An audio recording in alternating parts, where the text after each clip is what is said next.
the Russian army has been given a peacekeeping mission, so-called, in East Ukraine.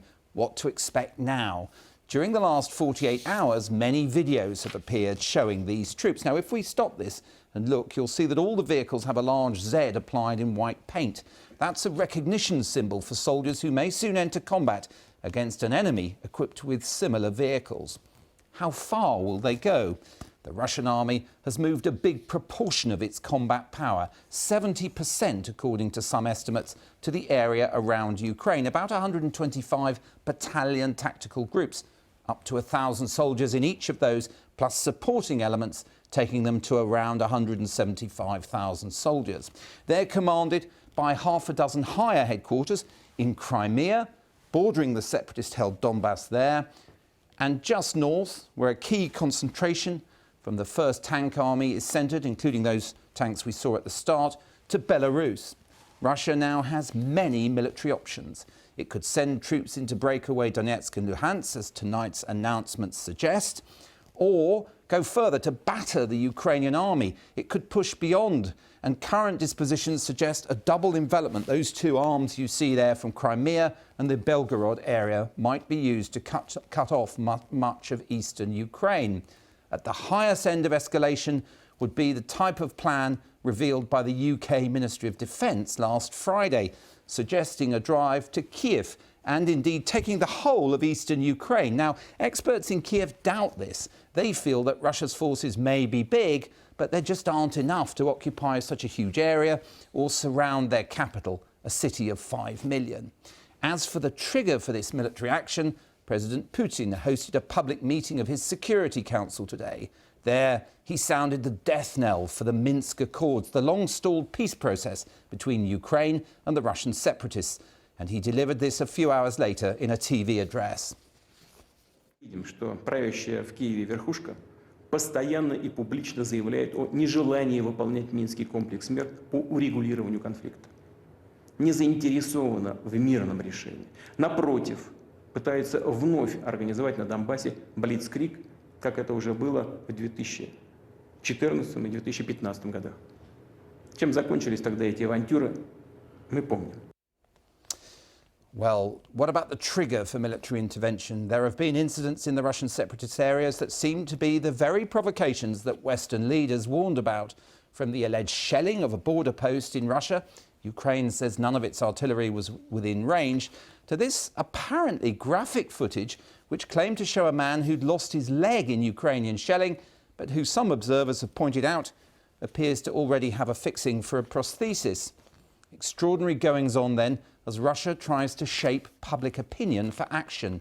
So how will President Putin's speech be regarded by its audience in Russia? Earlier I spoke to Andrey, Kortunov, Director General of the Russian International Affairs Council, over a fragile internet connection. Our apologies for that. I asked him whether tonight's speech was effectively a declaration of war. Well, I wouldn't be that confident about that. And it's now up to the West to decide whether business as usual is still an option after this diplomatic recognition of the two breakaway republics in East Ukraine. What would you say, listening to that speech, is his state of mind? Well, first of all, I think that it is very personal. You know, he has some very strong personal feelings towards Ukraine. Clearly, it is a disappointment. There is a lot of resentment there. And I think that he tries very hard to justify the decision that he has just made. It's not easy, but he tries to be as convincing as he possibly can. This speech was addressed primarily to the domestic audience. And of course, many people in Russia feel sympathetic to those who live in the Donetsk and Lugansk areas of Ukraine. The general perception is that life is really hard for these people. They have to exist in the situation of permanent instability. So I think that if the decision made by Putin can bring more order and more peace to the region, this is something that the Russian public would definitely support.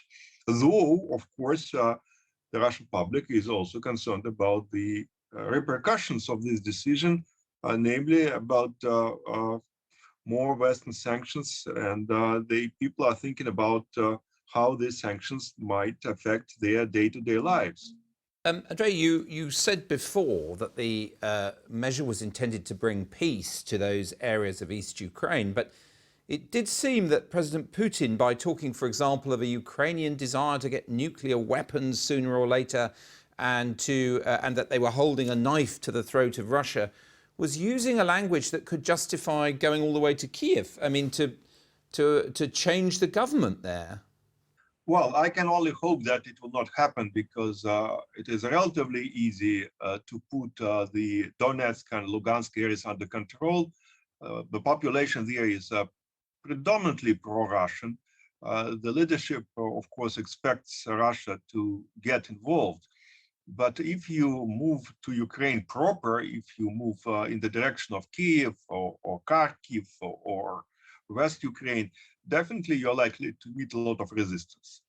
You cannot occupy all the country. Russia is not in a position to do that. Ukraine is relatively big by European standards. It's more than 40 million people. How can you possibly control such a country if it is not ready to accept your rule? So I frankly doubt very much that a large-scale military operation of Russia in Ukraine makes any sense. You can, in theory, you can think of a surgical strike, but no government imposed by Moscow would be regarded as legitimate in Ukraine. So I think that it would also boost anti-Russian feelings among the core Ukrainian population. And I hope that everybody in the Kremlin understands this reality quite clearly. Andrey Kortunov, thank you very much. Thank you. So what now from both the West and Ukraine? Well, joining us in the studio are Congressman Adam Smith, chairman of the US House of Representatives Armed Services Committee. Welcome. And Ukraine's ambassador to the UK, Vadym Prystaiko, who's just been on a teleconference with President Zelensky and Boris Johnson. I know you can't give us an exact readout of what was said, but what is President Zelensky's mood after this speech from Vladimir Putin tonight? We just had a National Security and Defense Council. It's still ongoing. We just had a break and had the chance to talk to President Biden, both, and Prime Minister Johnson. I believe that as of now, what we are saying, what we are seeing, that's blatant violation of international rules, not just our integrity and sovereignty of Ukraine. And what we also see that this is a clear danger to our state, and incursion is already started. What I believe President asked both. You think the Russian troops have already entered? Yes, because what they signed today, that's already they will provide, the armed forces of Russia will provide security to this. But you don't know that they've entered. Sorry, just to be specific about that point. No, they are not entering as we speak. Right. But what Putin told his military forces to engage in providing and maintaining security of newly recognized, an hour ago recognized new republics, as he sees that. Congressman Smith, I mean, we've seen in recent weeks President Biden's administration talking about sanctions, revealing certain aspects of the plan, the provocations, all these sort of things. Would you accept that whatever they were trying to deter hasn't really worked? Well, to date, no, it has not. Putin's troops are still on the border. I mean, also, I will say to date, he has not actually invaded Ukraine. And we have to use the levers we have available. Big lever is showing that this is going to strengthen NATO, not weaken it, that these actions are going to get the opposite result of what Putin is looking for, and also to be unified on sanctions that are going to be imposed. And this decision to take away the structural integrity of a sovereign nation, that is a violation. Sanctions will now be imposed. The president has said as much.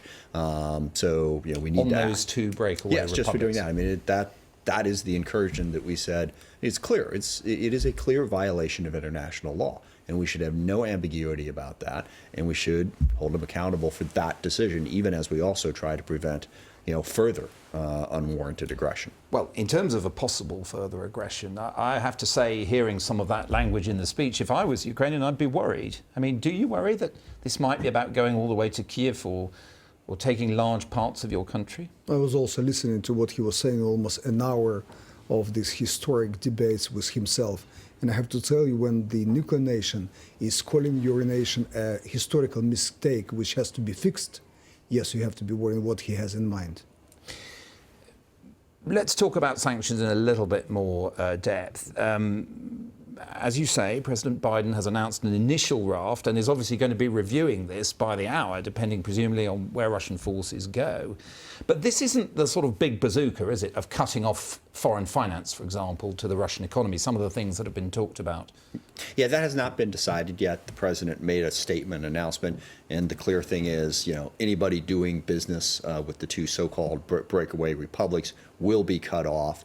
So that's the focus of this. And also we're leaving options on the table to do more sanctions beyond that. But the big bazooka you refer to is basically to cut off Russian oligarchs and Russian business people from using the international financial system. And between the U.S. and Great Britain, we have the power to do that, and we are prepared to do that.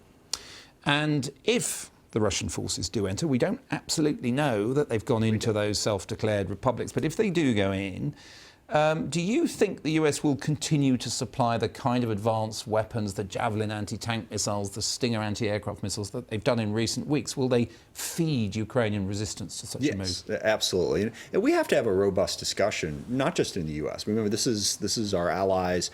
Obviously, this is working with the Ukrainian government. What weaponry they need, how quickly can we get it to them? Yes, we need to provide more weapons to help Ukraine defend itself. And in those terms, I mean, we know the UK Prime Minister is going to chair a meeting of the Emergency Committee tomorrow. What would be on your list as Ukrainians in terms of what the UK could do? Already done a fair bit, but to help more. Yes, you did, and the United States did. We have covered more or less the immediate threat of a tank incursion. We have now enough rockets to cover all the tanks which can cross our border. We have some troubles with sea and air. That's where our efforts are concentrating right now. Do you think, when you hear some of the language that President Putin was using, I mean, obviously a deep-held set of grievances there, quite an emotional language, holding a knife to the throat of Russia. Does his state of mind cause you concern? Yes, absolutely. There's been a lot written about it. He's been very isolated for the last 2 years.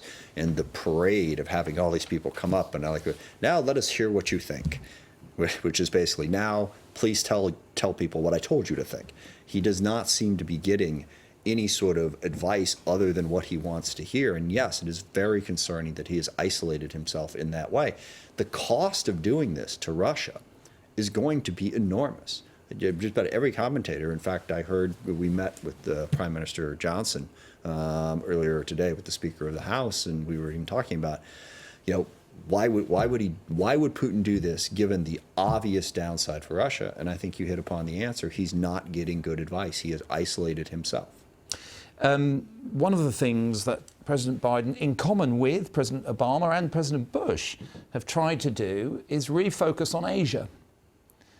To what extent does this drag the US back into Europe in a major way and, in a sense, guarantee something President Putin would like to be rid of, a continued substantial military presence in Europe? Well, I think there's always been a bit of a misunderstanding about the whole pivot to Asia.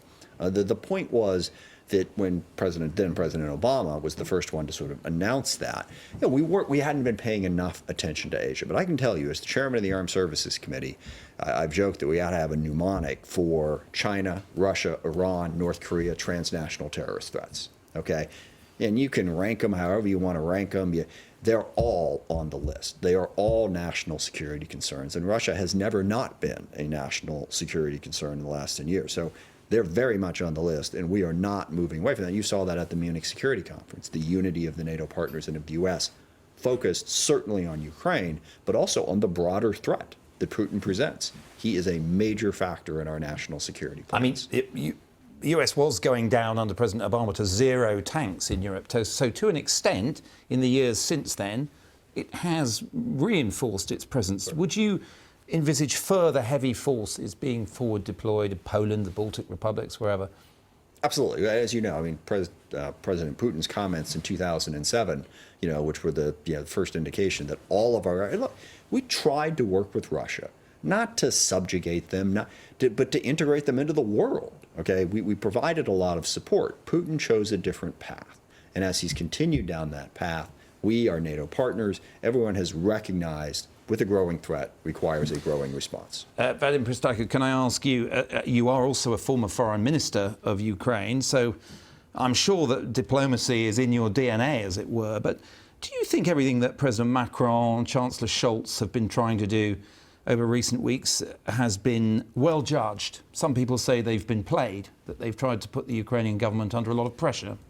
We have full respect to what the both nations are doing, and not just now. They've been doing it all the 7, almost 8 years, trying to resolve this issue, trying to, invest so much political capital of their own, a previous president, previous chancellor, so they did a fair share of what could be done. The result is what we see right now. What we try So it was futile? At the end of the day, yes. They're still doing what they just killed Minsk agreement, which both nations brokered for us and with us. Now it's dead. All this normative format, all the meetings of the leaders in the Paris last one is dead. It's not for nothing. OK, so for viewers unfamiliar, this was a process started in 2014. The Germans and the French were co-guarantors of it. I mean, where do you see peacemaking? I mean, clearly there's going to be some very difficult weeks ahead, but in the end, there's presumably going to have to be some sort of forum for reconciling people in eastern Ukraine with the rest of the country, or not, do you think? Is that moment over? No, I don't think that moment is over. I think it's very difficult. And the language that has been used is, if we're really going to get Putin to stop, what's the off-ramp? What is the credible way that we can uphold the integrity? Telling other nations what they can and cannot do is a non-starter. We can't accede to his notion of going back to the mid-90s. But is there an off-ramp? And that's what we are all we're trying to find that off-ramp that is acceptable. But we still have a lot of work, and diplomacy still must be used. And how does President Zelensky now frame this to the Ukrainian people? What does he say? Does he order national mobilization? Does he keep going with his keep calm and don't panic message? I mean, what does he do in this situation? He will go in a minute to national television. I understand as soon as the National Security Council is over this sitting, he will go and talk to nations. What we already have done, we try to reach out to those people in these separate republics, telling them, please come back home. Is it still time before Russian troops will be on this part, in this area? Please come, we'll try to leave and try to find a way, as the Congressman just said. And Congressman, in terms of the big picture, I mean, where this leaves us, the kind of message that what we think is now underway might give to the American public. I mean, what do you think of the fact that the person in charge of an arsenal of 6,000 nuclear weapons is, as you yourself said, isolated, cut off from good advice? I mean, how much should that worry the American public? Well, it should worry the American public a lot. And I'm chairman of the Armed Services Committee, but I also represent 740,000 constituents. And you will typically hear people say, they're focused on kitchen table issues, on getting out of COVID, on dealing with crime, on getting the economy going. I also have a very large Ukrainian population in my district as well, so they're very focused on this. But I think America is very focused on it because of that threat. We can't walk away from it, because not only is Russia a threat, the idea that you can do this opens it up to other autocrats, to Iran, to China. This is something that's important to the entire world, not just Ukraine.